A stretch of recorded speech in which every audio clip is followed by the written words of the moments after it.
Now, this lady here in this combat outfit, she, I think, is one of the plaintiffs in this lawsuit seeking to permit women to be engaged in combat in the military. And without judging or without trying to embarrass anybody, I'm going to give you my opinion here. And she looks like a lesbian. And I'm wondering how many more of the plaintiffs are lesbians. Now, there are a lot of women in the military who have husbands, children. They haven't had sex with any other woman, nor are they interested in that. They genuinely want to serve the country. Okay. Now, these who now are taken to the extra extreme and want to go into combat, you got to understand if they're lesbians, then you have to look at the equation a little different.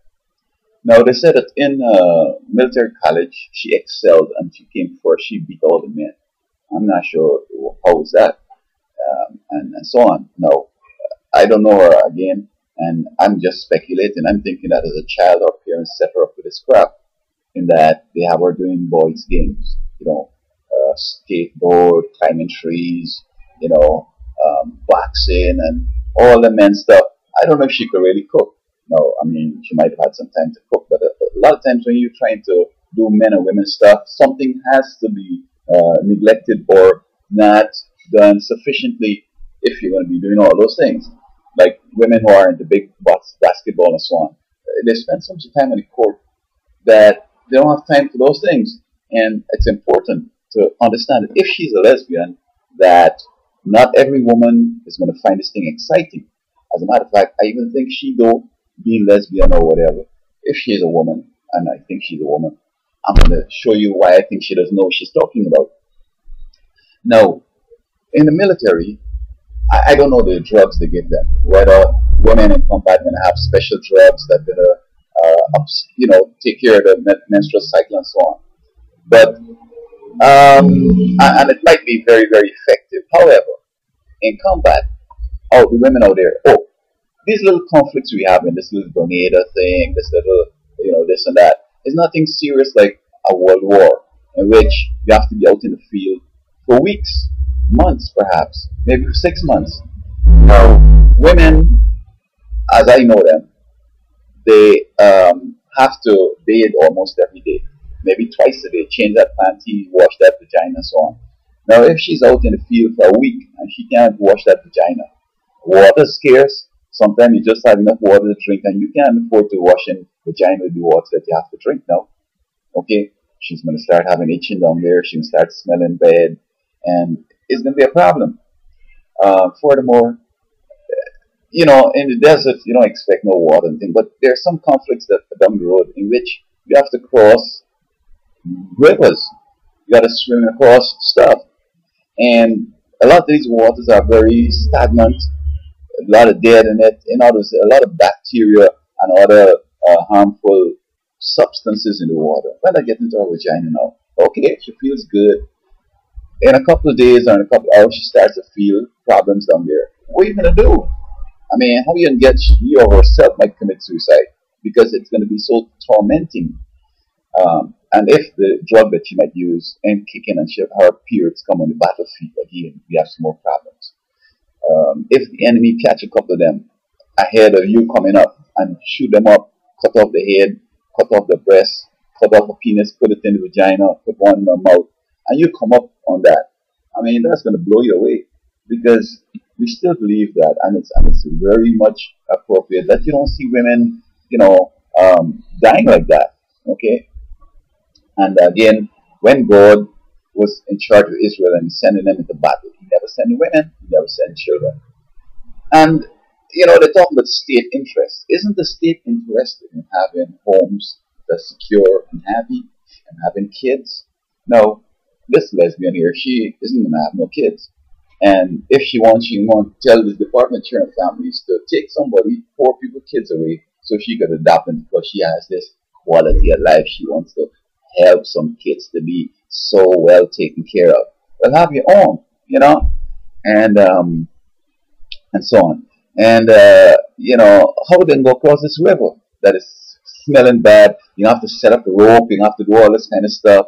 You have to maybe have a line of men and they're walking a shoulder across and all these kind of things because they can't go in that water. It's going to give them some problems. So the way women are made it doesn't lend to these campaigns and this kind of thing. On the other hand, the psychological aspect now, she goes and starts killing a whole bunch of folks.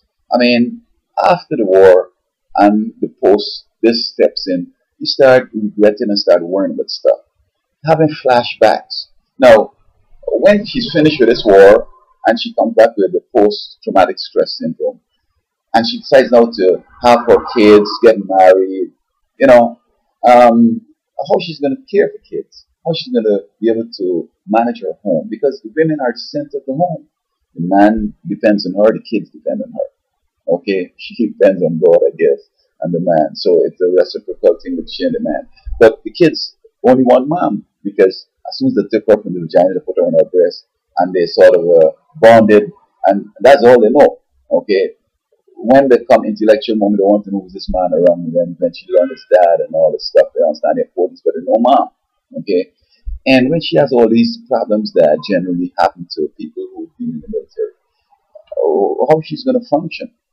And so, you see, the enemy is preparing America and the world for a grand defeat.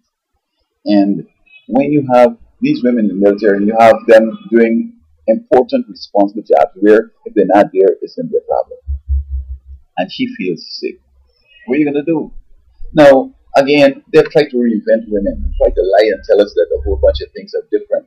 But women, through the menstrual cycle, even if they're not seeing the period, there is that low on the period, and then there's a build-up back as the blood, hemoglobin, and the red cells sort of come back. And I mean, every day you have to be fit and ready. I mean, how she's going to do that? Suppose she gets, well, I didn't get pregnant in the battlefield, but suppose now she gets raped and gets pregnant. You know what I mean?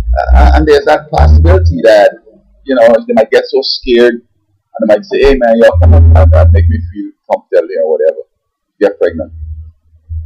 You have another problem then if she's in a battalion or whatever that is dependent on every member. And you can't really rely on a woman in these kind of situations.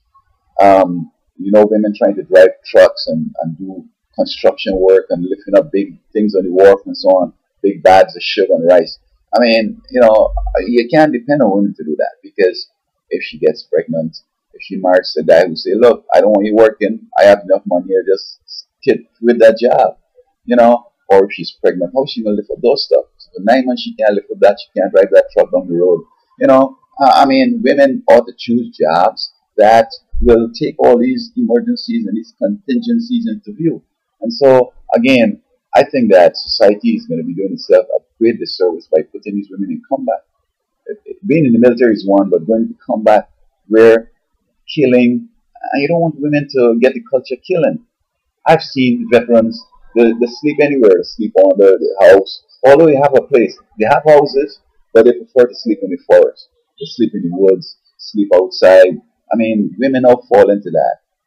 Women can't live outside. They have to be in a home. They have to bathe often. They have to take care of the, self and so on and so forth. I mean, anybody who has a wife or daughter and has experience with women will listen to this gap, because some women are possessed to the hilt with the devil and they're lesbians and all that. And they're going to see all kinds of stuff that, oh, I think I could do this. And look, I've done it in the past or whatever. But you can't depend on that, because things keep changing. And when they get into the battlefield, and even this one here, the talking bed and so forth, when she sees death is coming, I mean, it's going to tear her up. She's going to be pleading, hey, can I give you some sex? Can I do some head for you, some oral? What do you need? I need to live, man. I got my children or somebody, you know what I mean? She doesn't want to die, because women are about preserving life. They make life. They make babies. You don't want to get them killing, because they're going to kill the babies, then kill the husbands, then kill themselves. I mean, look what happens to veterans. They commit suicide. They do all kinds of stuff. And a man could do anything. He could kill himself. He could just disappear. The mom is important, because these kids need the mom. And she could always find the next man. But you can't find the next mom for these kids. Oh, yes, sometimes you have to need a nice woman who's understanding and all this stuff. But, you know what I mean? Like, it's not for kids, basically. Like the father, stepfather, you know what I mean? It's not his kids. And folks need to understand this, all right? So I recommend strongly that women reconsider this position and don't force things because you can only destroy your country. You're gonna put the military in jeopardy. You're gonna put it in a position where you could lose. Okay, they capture 100 of them. Now you have to go now trying to recapture them. More men getting killed unnecessarily. You're not getting on the objectives you ought to be getting. So women, just chill out, man.